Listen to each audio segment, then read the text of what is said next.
Love जिहाद जो है सियासी जुमला है, सियासी फ़ायदे के लिए घड़ा गया है, लोगों को डिवाइड करने के लिए किया गया है। किसी मज़हब का लड़का, किसी मज़हब की लड़की, तो ये एक समाजी जो तब्दीली आ रही है, देखिए इसको धर्म परिवर्तन कहना ठीक नहीं है। ये समाज में जो नया नया बदलाव आ रहा है, उसमें ये आपस में लव अफेयर्स और मिलना-जुलना लड़के और लड़कियों का इसका मज़हब से ताल्लुक़ नहीं है।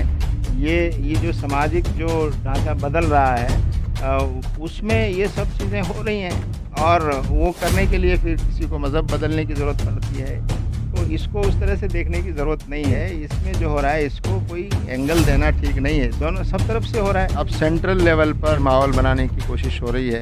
एक कानून ऐसा बनाया जाए जिससे लोग मज़हब तब्दील न कर सकें। तो ये बहुत ही गलत बात। हालाँकि कहा ये जा रहा है कि ज़बरदस्ती लालच देकर मज़हब तब्दील करने पर रोक है, लेकिन ज़बरदस्ती और लालच के माने कौन तय करता है? जिसको आप हैरास करना चाहते हैं, जिसको दबाना चाहते हैं, आप अपने तौर पर लालच और ज़बरदस्ती के माने तय करते हैं। अब आप ये भी कहते हैं कि अगर किसी को ये कहा जाए कि अच्छे काम करने से आदमी जन्नत में जाएगा, बुरे काम करने से जहन्नम में जाएगा, तो ये कहना भी लालच और डर की बात कही गई। तो ये इतना मज़ाक़-ख़ेज़ चीज़ें हैं, लेकिन हम ये समझते हैं कि ये सियासी फ़ायदा उठाने के लिए हो रहा है, नफ़रत की सियासत के लिए हो रहा है। डेमोक्रेसी पर एक सीधा-सीधा अटैक है और ये आवाज़ उठनी चाहिए। और हम आपके ज़रिए से इलेक्शन कमीशन को कहना चाहते हैं कि रामपुर से जिस तरह की रिपोर्टें आई है, इलेक्शन कमीशन को सीरियसली लेकर उनकी जो डिमांड्स है उन डिमांड्स को गौर से सुनना चाहिए और वहाँ री-इलेक्शन होना चाहिए। ये एक अफ़सोस की बात है कि इस वक्त राजनीति और सियासत जिस तरह से कम्युनलाइज़ और पोलराइज़ हो रही है, मुस्लिम दुश्मनी पर जिस तरह से वोट हासिल करने की कोशिशें हो रही हैं, उसका ये नतीजा है कि यहाँ तक कि सेक्युलर पार्टियाँ भी मुसलमानों की बात करने से कतरा रही हैं। हमारे मुल्क में ह्यूमन राइट्स की जो सूरत हाल है, जो कंडीशन है, वो धीरे-धीरे बहुत तेज़ी के साथ जो है गिरती जा रही है। और ये तशवीश मुल्क में भी पाई जाती है। मुल्क में जो सोचने समझने वाले लोग हैं उनको भी महसूस हो रहा है, जो यहाँ जर्नलिस्ट हैं उनको भी महसूस हो रहा है, माइनॉरिटीज़ के लोग, रिलीजियस माइनॉरिटीज़ हैं, उनको भी ये बात महसूस हो रही है। और इतना ही नहीं बल्कि इंटरनेशनल जो एजेंसीज़ हैं जो बराबर निगाह रखती हैं ऐसी चीज़ों पर, उनकी रिपोर्टें जो बार बार रिलीज़ होती हैं, उन रिपोर्ट्स में भी हमारे मुल्क के बारे में जो रिपोर्ट्स आ रही हैं वो तेज़ी से गिरावट इन मामलात में हो रही है कि यहाँ की माइनॉरिटीज़, रिलीजियस माइनॉरिटीज़ जो है वो अपने आप को डरा हुआ महसूस करती हैं, ख़तरे में महसूस करती हैं। उनकी आज़ादी, उनके राइट्स जो है वो पूरी तरह प्रोटेक्टेड नहीं है। उनकी सेफ्टी, सिक्योरिटी और लॉ एंड ऑर्डर का मसला है। और ख़ास तौर से फ्रीडम ऑफ एक्सप्रेशन जो है, जर्नलिस्ट और जो जर्नलिज़म की जो फ्रीडम है वो धीरे धीरे बहुत कम होती जा रही है। तो इन सब चीज़ों को लेकर जमात इस्लामी हिंद ये समझती है कि इससे मुल्क की तस्वीर ख़राब हो रही है। ये सब चीज़ें मुल्क में एक किस्म का डिस्ट्रस्ट पैदा कर रही है, अविश्वास पैदा कर रही है और उससे मुल्क की तरक्की भी रुक रही है, मुल्क की तस्वीर ख़राब हो रही है। तो हमारा हुकूमत से यही मुतालबा है कि वो इसको बहुत सीरियसली ले और सिर्फ़ हुकूमत इस मामले में सिविल सोसाइटी ग्रुप से, ह्यूमन राइट ग्रुप से, रिलीजियस लोगों से बात करे और इस सूरत हाल को बेहतर बनाने के लिए हुकूमत अपना रोल अदा करे और ये जो एजेंसियां हैं, जो समाजी तंजीमें हैं, इनको भी अपना रोल अदा करने की ज़रूरत है। ये बात हमने कही है। दूसरा हमने इशू लिया है कि रिलीजियस कन्वर्जन के बारे में अभी हाल में मध्य प्रदेश हाई कोर्ट ने एक फ़ैसले में ये बात कही है कि किसी का मज़हब अख्तियार, कोई मज़हब अख्तियार करना या बदलना उसका पर्सनल राइट है जो कॉन्स्टिट्यूशन देता है और उस पर ये फ़ोर्स करना, उसको उस पर ये लाजिम करना कि वो मज़हब बदलने से पहले या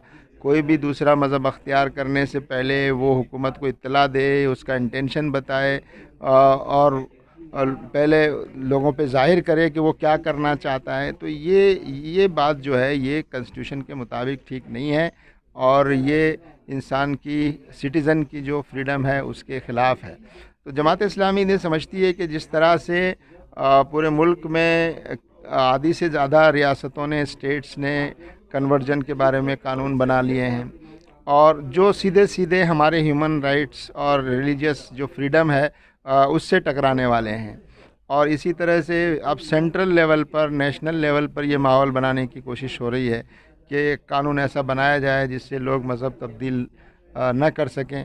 तो ये बहुत ही गलत बात, हालांकि कहा यह जा रहा है कि ज़बरदस्ती लालच देकर मज़हब तब्दील करने पर रोक है, लेकिन ज़बरदस्ती और लालच के माने कौन तय करता है? जिसको आप हरास करना चाहते हैं, जिसको दबाना चाहते हैं, आप अपने तौर पर लालच और ज़बरदस्ती के माने तय करते हैं। अब आप ये भी कहते हैं कि अगर किसी को ये कहा जाए कि अच्छे काम करने से आदमी जन्नत में जाएगा, बुरे काम करने से जहन्नम में जाएगा, तो ये कहना भी लालच और डर की बात कही गई। तो ये इतना मज़ाक़ ख़ेज़ चीज़ें हैं, लेकिन हम ये समझते हैं कि ये पूरा सियासी वजूहात से हो रहा है, सियासी फ़ायदा उठाने के लिए हो रहा है, नफ़रत की सियासत के लिए हो रहा है। एक तो सवाल ये है कि लोग ये भी कहते हैं कि जो मुस्लिम तंजीमें हैं वो रेट तय करती है कि अगर जो ब्राह्मण है, जो राजपूत है, ऐसे लड़कियों को लाओगे तो 4 लाख 3 लाख, इस तरह की भी बातें मीडिया में चलती हैं और सोशल मीडिया पर भी चलती है। हमारे पास इसकी कोई इत्तला नहीं है, ऐसी खबरें आपके पास होंगी, लेकिन याद रखिए जो शख्स पैसा लेके अपना मज़हब बदलता हो, उसके उसका मज़हब न उसके लिए फ़ायदेमंद है, न जिस मज़हब में वो जा रहा है उसके लिए फ़ायदेमंद है, वो नुकसानदेह है।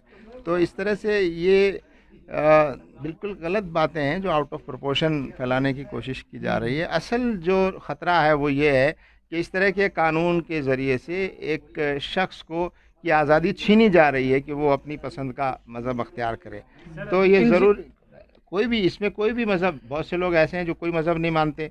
कोई शख्स कोई मज़हब मानता है, कल ये कहता है कि मैं तो अब कोई मज़हब नहीं मानना चाहता, तो वो भी तब्दीली है। तो ये कैसे आप रोक सकते हैं किसी को? देश में बहुत सारे हिंदू संगठन है, वो ये करती है कि जो कोई हिंदू महिला है वो मुस्लिम धर्म कन्वर्ट ना कर ले, उसको लेकर वो लोग बीच जाते हैं, जागरूक कर रहे हैं। अभी हाल में कई सारी ऐसी घटनाएं हुई है, जो मुस्लिम लड़कियां, जो मुस्लिम महिलाएं हैं, वो हिंदू धर्म कन्वर्ट कर रही है। तो इसको लेकर सर आप लोग कैसे देख रहे हो, क्या प्लान है सर? देखिए, इसको धर्म परिवर्तन कहना ठीक नहीं है। ये समाज में जो नया नया बदलाव आ रहा है उसमें ये आपस में लव अफेयर्स और मिलना जुलना लड़के और लड़कियों का, इसका मज़हब से ताल्लुक़ नहीं है। ये जो सामाजिक जो ढांचा बदल रहा है उसमें ये सब चीज़ें हो रही हैं, और वो करने के लिए फिर किसी को मज़हब बदलने की ज़रूरत पड़ती है।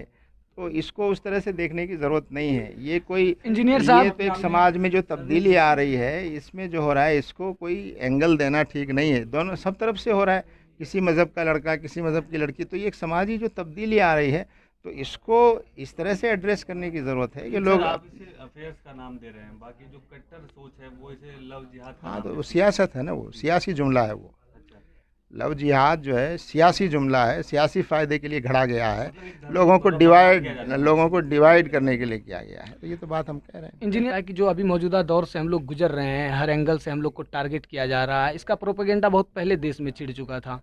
इससे आप इत्तेफाक रखते हैं? तो ये बात आज आज पहली बार थोड़ी कही जा रही है। आज जो चीज़ें हो रही हैं वो बहुत ख़तरनाक तरीके से हो रही हैं, और मुझे लगता है कि वो सिर्फ मुसलमानों के लिए तशवीश की बात नहीं है, बल्कि इस मुल्क के हर ज़िम्मेदार शहरी के लिए तशवीश की बात है कि ये मुल्क किस रुख पर जा रहा है। सर, अभी आपने ह्यूमन राइट्स की बात की। आज अभी जिस तरह से कई मुकामात पर इलेक्शन हुए और इस दौरान उपचुनाव भी हुए, रामपुर में भी जो जो डोमिनेटेड एरिया कहलाता है वहाँ हुआ, वहाँ की जो तस्वीरें सामने आ रही हैं उसमें एक ख़ास कम्युनिटी को वोट से महरूम रखा गया है। इसको लेकर जमात इस्लामी, देखिए, ये सीधे सीधे जो बातें सामने आई हैं, रिपोर्ट्स भी नज़र आई हैं, उससे साफ लगता है कि इलेक्शन कमीशन को वहाँ अपना रोल और ज़्यादा ज़िम्मेदारी से अदा करने की ज़रूरत है। और इलेक्शन हमेशा बेखौफी के माहौल में होना चाहिए। अगर किसी तबके को रोका जाता है, डराया जाता है, वायलेंस किया जाता है, माहौल ऐसा पैदा किया जाता है कि एक ख़ास तबका वोट न डाले, तो ये डेमोक्रेसी पर एक सीधा सीधा अटैक है। और मुझे लगता है कि ये आवाज़ उठनी चाहिए, और हम आपके ज़रिए से इलेक्शन कमीशन को कहना चाहते हैं कि ख़ास तौर से रामपुर से जिस तरह की रिपोर्टें आई है, इलेक्शन कमीशन को सीरियसली लेकर उनकी जो डिमांड्स है उन डिमांड्स को गौर से सुनना चाहिए और वहाँ री इलेक्शन होना चाहिए। सर, आपका आपका सवाल जो इलेक्शन कमीशन से हमारा आपसे ये सवाल है कि आप जो मुसलमानों की स्थिति जो सिकुड़ती जा रही है राजनीति में, पिछले दिनों इलेक्शन का रिजल्ट आया, 182 वाले गुजरात जैसे सीट में 10% मुसलमान हैं, सिर्फ एक मुसलमान जीतकर विधानसभा जाते हैं। मुसलमानों को आप किस तरह से एग्रेसिवली जागरूक करेंगे कि चुनाव का प्रयोग करें, अपने एकता का प्रयोग करें ताकि ज़्यादा से ज़्यादा अपना प्रतिनिधित्व कर सकें? देखिए, इलेक्शन के मसले को, ये बात सही है, किसी भी डेमोक्रेटिक मुल्क में, जमहूरी मुल्क में हर तबके का रिप्रेजेंटेशन जब तक उसकी आबादी के मुताबिक नहीं होगा तब तक वो डेमोक्रेसी मजबूत नहीं हो सकती।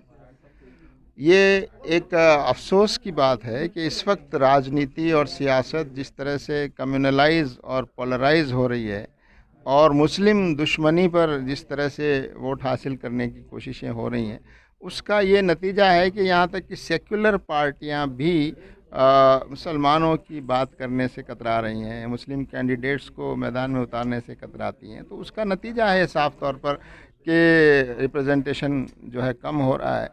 तो ये सिर्फ मुसलमानों का कम हो रहा है इसलिए तशवीश की बात नहीं, किसी भी तबके का जो भी मुल्क में रहता है उसके हर तबके की नुमाइंदगी पार्लियामेंट में, असेंबली में उनकी आबादी के मुताबिक या उससे थोड़ा बहुत आगे पीछे तो हो सकता है, लेकिन उसके मुताबिक होगी तभी ये डेमोक्रेसी मजबूत कहलाएगी और सभी उसमें शरीक होंगे, तभी ये मुल्क सही तौर पे तरक्की